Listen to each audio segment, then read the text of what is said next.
یا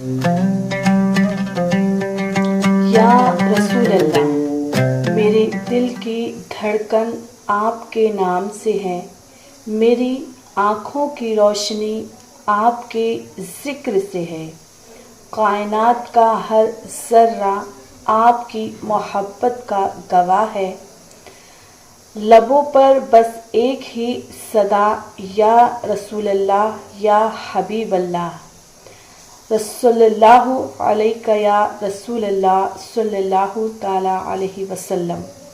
سنو، یہاں کوئی عام قصہ نہیں، یہاں عشق رسول کی وہ کہانی ہے جس میں قید کی زنجیریں بھی یا رسول اللہ صلی اللہ تعالی علیہ وسلم کی صدا سے ٹوٹ گئی۔ آئیں دل کو جھکجھور دینے والا یہ واقعہ سنتے ہیں۔ ابن مرزوق بیان کرتے ہیں کہ ذریعہ شک کے ایک مسلمان کو دشمنوں نے قید کر دیا اور اس کے ہاتھ پاؤں لوہے کی زنجیروں سے باندھ کر قید خانے میں ڈال دیا۔ اس مسلمان نے حضور صلی اللہ تعالی علیہ وسلم کا نام لے کر فریاد کی اور زور زور سے کہنے لگا، یا رسول اللہ۔ یہ نعرہ سن کر کافر ہنس پڑے اور بولے، اپنے رسول سے کہو تمہیں اس قید خانے سے چھڑانے آئے۔ پھر جب رات ہوئی اور آدھی رات کا وقت ہوا، قید خانے میں کوئی شخص آیا اور اس نے قیدی سے کہا، اٹھو نوجوان، اذان کہو۔ قیدی نے اذان دینا شروع کی اور جب وہ اس جملے پر پہنچا، اشہد ان محمدن عبدہ و رسولہ، تو اس کی سب زنجیریں ٹوٹ گئی اور وہ آزاد ہو گیا۔ پھر اس کے سامنے ایک باغ ظاہر ہو گیا اور وہ اس باغ سے ہوتا ہوا باہر آ گیا۔ صبح اس کی رہائی کا سارے جزیرے میں چرچا ہونے لگا۔ مسلمان حضور صلی اللہ تعالی علیہ وسلم کا نعرہ رسالت ہمیشہ لگاتے رہے اور اس نعرے کا مذاق اڑانے والے دشمنان رسالت کا کام ہے، اور یہ بھی معلوم ہوا کہ حضور صلی اللہ تعالی علیہ وسلم کا نام مشکل کشا کی یہ نام لیتے ہی مصیبت کی کڑیاں ٹوٹ جاتی ہیں۔ پھنسا ہوا جہاز۔ ایک مرد صالح کو ایک کافر بادشاہ نے گرفتار کر لیا۔ وہ فرماتے ہیں، اس بادشاہ کا ایک بہت بڑا جہاز دریا میں پھنس گیا، جو بڑی کوشش کے باوجود دریا سے نکل نہ سکا۔ آخر کار ایک دن جس قدر قیدی تھے ان کو بلایا گیا تاکہ وہ تمام مل کر اس جہاز کو نکالیں۔ ان قیدیوں نے، جن کی تعداد 3000 تھی، مل کر کوشش کی، مگر افسوس پھر بھی وہ جہاز نکل نہ سکا۔ پھر ان قیدیوں نے بادشاہ سے کہا کہ جس قدر مسلمان قیدی ہیں ان کو کہیے وہ یہ جہاز نکال سکیں گے، لیکن شرط یہ ہے کہ وہ جو بھی نعرہ لگائیں انہیں روکا نہ جائے۔ بادشاہ نے یہ بات تسلیم کر لی اور سب مسلمان قیدیوں کو رہا کر کے کہا کہ تم اپنی مرضی کے مطابق جو نعرہ لگانا چاہو لگاؤ اور اس جہاز کو نکالو۔ وہ مرد صالح فرماتے ہیں ہم سب مسلمان قیدیوں کی تعداد 400 تھی۔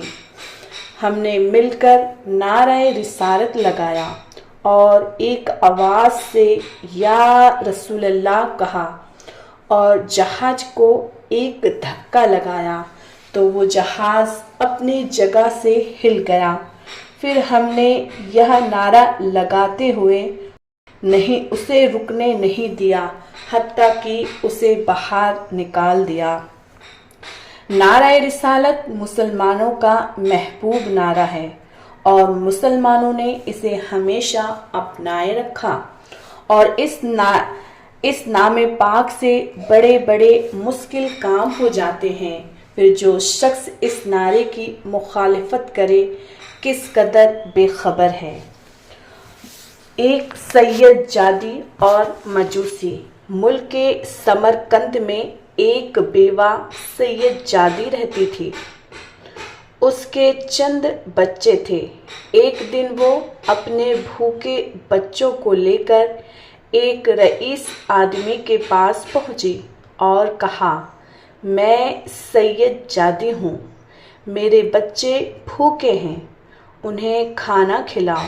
وہ رئیس آدمی جو دولت کے نشے میں بھرا ہوا اور برائے نام مسلمان تھا کہنے لگا تم اگر واقعی سید جادی ہو تو کوئی دلیل پیش کرو۔ سید جادی بولی ایک غریب بیوہ ہوں، زبان پر اعتبار کرو کہ سید جادی ہوں، اور دلیل کیا پیش کروں؟ وہ بولا میں زبانی جمع خرچ کا معتقد نہیں، اگر کوئی دلیل ہے تو پیش کرو ورنہ یہاں سے جاؤ۔ وہ سید جادی اپنے بچوں کو لے کر واپس چلی گئی اور ایک مجوسی رئیس کے پاس پہنچی اور اپنا قصہ بیان کیا۔ وہ مجوسی بولا محترمہ، اگرچہ میں مسلمان نہیں ہوں مگر تمہاری سیادت کی تعظیم و قدر کرتا ہوں، آؤ اور میرے یہاں ہی قیام فرماؤ، میں تمہاری روٹی اور کپڑے کا ضامن ہوں۔ یہ کہا اور اسے اپنے یہاں ٹھہرا کر اسے اور اس کے بچوں کو کھانا کھلایا اور ان کی بڑی خدمت کی۔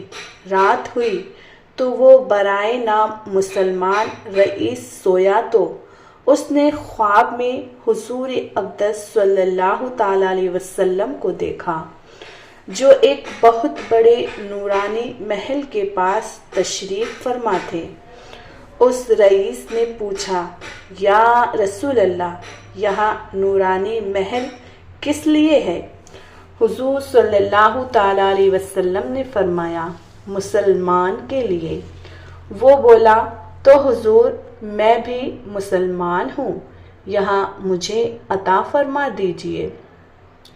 حضور نے فرمایا اگر تو مسلمان ہے تو اپنے اسلام کی کوئی دلیل پیش کر۔ وہ رئیس یہ سن کر بڑا گھبرایا۔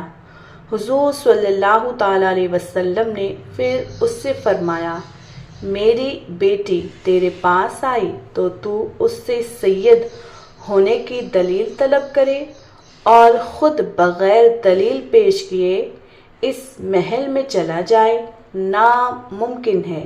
یہ سن کر اس کی آنکھیں کھل گئی اور وہاں بڑا رویا، بہت پریشان ہو گیا۔ پھر اس سید جادی کی تلاش میں نکلا تو اسے پتہ چلا کہ وہ فلاں مجوسی کے گھر قیام پذیر ہے۔ اس مجوسی کے پاس پہنچا اور کہا 1000 روپے لے لو، وہ سید جادی میرے سپرد کر دو۔ مجوسی بولا کیا میں وہ نورانی محل 1000 روپے میں بیچ دوں؟ ناممکن ہے۔ سن لو، حضور صلی اللہ تعالی علیہ وسلم جو تمہارے خواب میں مل کر اس محل سے دور کر گئے ہیں، وہ مجھے بھی خواب میں مل کر اور کلمہ پڑھا کر اس محل میں داخل فرما گئے۔ اب میں بھی بیوی بچوں سمیت مسلمان ہوں اور مجھے حضور بشارت دے گئے ہیں کہ تو بال بچوں سمیت جنتی ہے۔ دلیل مطلب کرنے والا، دلیل طلب کرنے والا برائے نام مسلمان بھی جنت سے محروم رہ گیا، اور نسبت رسول اللہ کا لحاظ کر کے بغیر دلیل کے بھی تعظیم و ادب کرنے والا ایک مجوسی بھی دولت ایمان سے مشرف ہو کر جنت پا گیا۔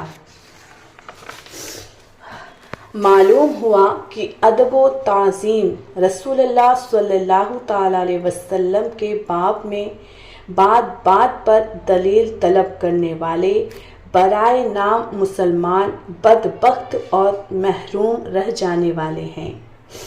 عبداللہ بن مبارک اور ایک سید جادی اور مجوسی۔ حضرت عبداللہ بن مبارک رحمۃ اللہ تعالی ایک بڑے مجمع کے ساتھ مسجد سے نکلے تو ایک سید جادے نے ان سے کہا، اے عبداللہ، یہ کیسا مجمع ہے؟ دیکھ، میں فرزند رسول ہوں اور تیرا باپ تو ایسا نہ تھا۔ حضرت عبداللہ بن مبارک نے جواب دیا، میں وہ کام کرتا ہوں جو تمہارے نانا جان نے کیا تھا اور تم نہیں کرتے، اور یہاں بھی کہا کہ بے شک تم سید ہو اور تمہارے والد رسول اللہ صلی اللہ تعالی علیہ وسلم ہیں، اور میرے والد ایسے نہ تھے مگر تمہارے والد سے علم کی میراث باقی رہی۔ میں نے تمہارے والد کی میراث لی اور عزیز اور بزرگ ہو گیا۔ تم نے میرے والد کی میراث لی، تم عزت نہ پا سکے۔ اسی رات خواب میں حضرت عبداللہ بن مبارک نے حضور اقدس صلی اللہ تعالی علیہ وسلم کو دیکھا کہ چہرہ مبارک آپ کا بدلہ ہے۔ عرض کیا، یا رسول اللہ، یہاں رنجش کیوں ہیں؟ فرمایا، تم نے میرے ایک بیٹے پر نکتہ چینی کی ہے۔ عبداللہ بن مبارک جاگے اور اس سید جادے کے تلاش میں نکلے تاکہ اس سے معافی مانگ لیں۔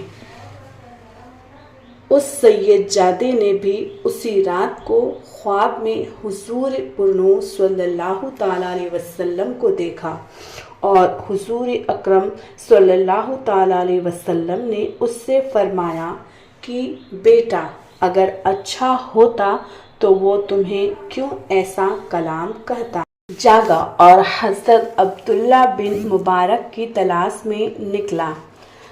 چنانچہ دونوں کی ملاقات ہو گئی اور دونوں نے اپنے اپنے خواب سنا کر ایک دوسرے سے معافی طلبی کی۔ ہمارے حضور الصلاۃ والسلام امت کی ہر بات پر شاہد اور ہر بات سے باخبر ہیں، اور یہ بھی معلوم ہوا کہ حضور الصلاۃ والسلام سے نسبت رکھنے والی چیز پر نکتہ چینی کرنا حضور صلی اللہ تعالی علیہ وسلم کی خفگی کا موجب ہے۔ عبد الحسن خرقانی اور حدیث کا درس۔ حضرت عبد الخرقانی رحمۃ اللہ تعالی علیہ کے پاس ایک شخص حدیث پڑھنے کے لیے آیا اور دریافت کیا، آپ نے حدیث کہاں سے پڑھی ہے؟ حضرت نے فرمایا، براہ راست حضور صلی اللہ تعالی علیہ وسلم سے۔ اس شخص کو یقین نہ آیا۔ رات کو سویا تو حضور اکرم علیہ الصلاۃ والسلام خواب میں تشریف لائے اور فرمایا، ابو الحسن سچ کہتا ہے، میں نے ہی اسے پڑھایا ہے۔ صبح کو حضرت ابو الحسن کی خدمت میں وہ حاضر ہوا اور حدیث پڑھنے لگا۔ بعض مقامات پر حضرت ابو الحسن نے فرمایا، یہ حدیث حضور اکرم علیہ الصلاۃ والسلام سے مروی نہیں۔ اس شخص نے پوچھا کہ آپ کو کیسے معلوم ہوا؟ فرمایا تم نے حدیث پڑھنا شروع کی تو میں نے حضور اکرم صلی اللہ تعالیٰ علیہ وسلم کے ابروئے مبارک کو دیکھنا شروع کیا۔ میری آنکھیں حضور کے ابروئے مبارک پر ہیں۔ جب حضور کے ابروئے مبارک پر شکن پڑی تو میں سمجھ جاتا ہوں کہ حضور اس حدیث سے انکار فرما رہے ہیں۔ ہمارے پیارے آقا صلی اللہ تعالیٰ علیہ وسلم زندہ ہیں اور حاضر و ناظر، اور یہ بھی معلوم ہوا کہ اللہ والے حضور کے دیدار پر انوار سے اب بھی مشرف ہوتے ہیں۔ پھر جو حضور کو زندہ نہ مانے وہ خود ہی مردہ ہے۔